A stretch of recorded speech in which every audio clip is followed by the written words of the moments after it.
Today I'm here with the Analog Four MKII, and I'll be using it as a straight up drum machine.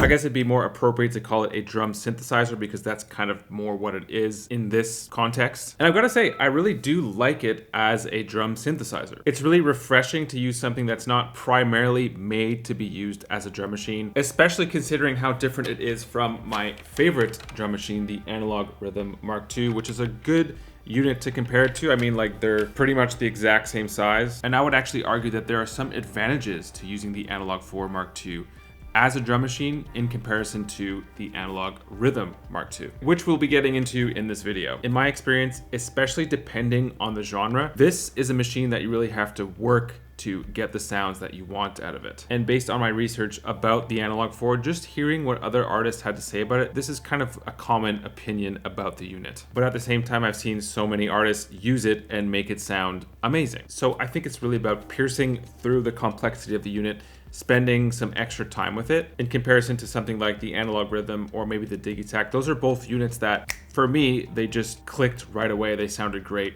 right away. Whereas the Analog Four, and for me, even the Syntac, fall into the category of having to work your sounds. By the way, I just did a first impression Syntac video, so here it is. Either way, whatever instrument you're deciding to pick up, make sure to do your research, listen to artists use it in a live setting, maybe talk about it. That being said, if this video encourages you or pushes you over the edge of purchasing the Analog Four Mark II, there is an affiliate link for it in the description of this video. If you use any of those links, that's a huge support to this channel. So thank you in advance. And of course, thank you to everyone who's been using my affiliate links up to this point. Another important thing to mention, and an impression that I have of using the Analog Four as a drum machine, is that a lot of the sounds they're very dense frequency wise. Like, they occupy a really big spectrum of the frequency. Of course, you could sculpt that as you'd like. That's definitely something to consider and take note of when you're putting together drums with the Analog Four. So kick. This thing, I don't know what this is. I think this actually started as a kick. And then there's hi-hats, which again, they're taking a lot of frequency. Let me just pull this up a little bit. And then this is the snare, which again is taking a lot of frequency. And so what we're going to be doing today is attempting to recreate the beat that you just heard. Before that though, a word from today's sponsor, me. I have a platform that I've developed over the past year or so. It's called Orbit Music, and that's where all of my sample packs live. I just released my latest sample pack called Project 909. I'm super excited about this release. This particular pack has a bunch of multi-tracked out grooves, all created with my SR 909, some of which sound like this.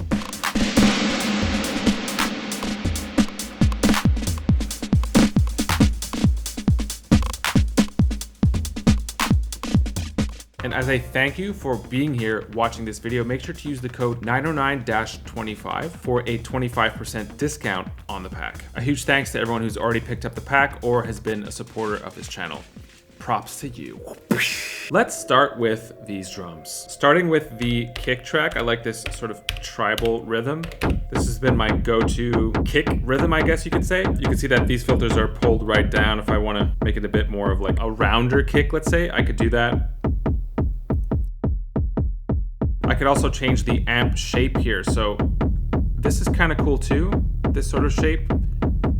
You might not be able to hear this, but it's a little bit more rumbly. To make this a little bit more interesting, I'm going to throw some extra notes in here. And usually what I like to do is pull down the frequency even more on those notes. So they're kind of like gut punchy sort of kick sounds around what we already have here. Starting with this one here, step 14, filter, I'm gonna pull this down. The great thing with the Analog Four, I think this is actually an advantage over the Analog Rhythm Mark II. I could change the character of my sounds with using the param locks so much that it could be perceived as a different drum. What I just added here on step 14, that's definitely another kick sound. Let's find another step. I'm going to change this into a percussive sound, so maybe something that's a higher frequency. Let's see what we could do with it. Just by going into the oscillator. So this is more of like a perk sound now. I'm going to add some delay on this as well. And then with trig conditions, let's make this play the 4th of 4 times. So already this is becoming a 4-bar sequence. And then this one, this extra kick that we added here, this will play the 2nd of 2 times. Something I mentioned in all of my Elektron sequencer videos, I like for the sequence to be happening all in one bar so I could always see the playhead, and I use these clever trig parameters to make it a longer sequence. Let's take a similar approach with higher frequencies, so in this case, hi-hats, starting by just giving this some upbeats. This is our foundation, the foundational techno hi-hat pattern. Maybe just throw some delay on all of them and maybe pitch these hi-hats up a little bit using the filter. I'm actively pushing these hi-hats, like the frequency of the hi-hats, really far into the higher spectrum. That's where they are. I don't want them to be in the way of the kick in any way, or the clap that we're going to be adding later, this clap. And now let's throw in some other notes, and we're going to param lock them to make them a little bit more interesting.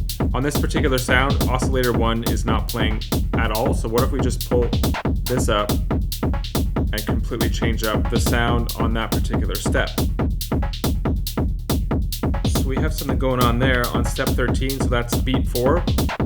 We're going to make this play the second of 2 times to leave some space for other things that are going to be happening, especially maybe with the clap. We'll see. Okay, that's great. So we have some motion going on there. On track 2, we have FM mesh. So this is actually a bass drum, as I mentioned before, and it ended up being this. So let's see where we could add this in.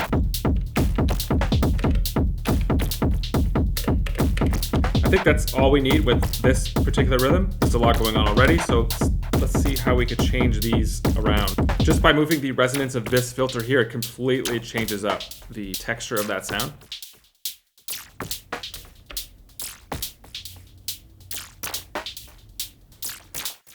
This is another clear advantage of the Analog 4 compared to the Analog Rhythm Mark II.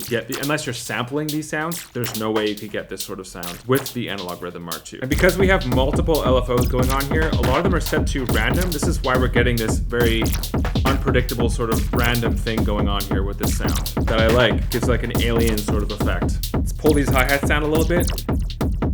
There we go. We could add the clap next. I like my short sounds. Change the shape of this. Okay, so I'm hearing something really simple on the step 15, and then this will be sort of a fill the last time. So this will be the fourth of 4 times, this little fill that we've got going on here. So it's kind of a different approach. We're sort of just touching on what the Analog 4 actually offers. So there's a lot more LFO stuff that we could add here. But LFOs maybe aren't quite as necessary on drums as they are on synth parts, right? Like, so for example, with the Analog Rhythm Mark II, it only has 1 LFO as opposed to 2. There's just way more room for modulation on the Analog 4. Just as a side note sort of technique thing you could do here, I'm actually going to copy this over to this pattern so I don't lose that. I'll erase my hi-hats, and what you could actually do is use the arpeggiator on your hi-hat. So I'll go over to ARP, let's make it random for sure, and then I'll put this on every second step, and it gives me this like these weird rhythms depending on the settings that I have. So you can sort of hear the hi-hats changing in range. I mean, we've set the range to 3 octaves, so let's say 2 octaves maybe. 4 octaves, you could really hear it.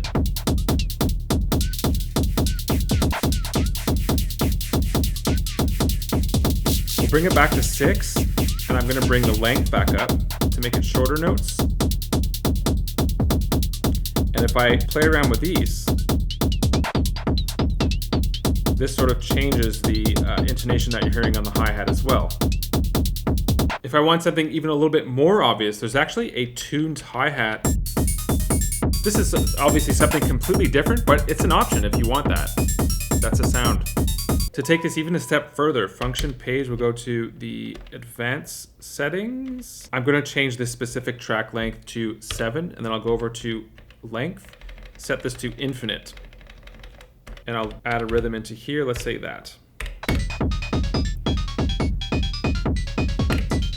If we want this to be like an actual melody in 7 and not just completely random, let's set it to maybe down.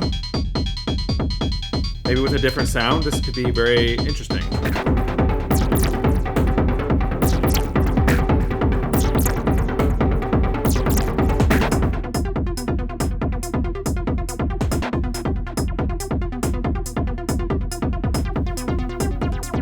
right? So we could do this till the cows come home, but I think we're onto something there. That's what I have for you guys today, the Analog 4 Mark II. This has been super fun as usual. If you're super into the Analog 4 after watching this video, use the affiliate links in the description. Thanks for being here, and I'll see you guys soon.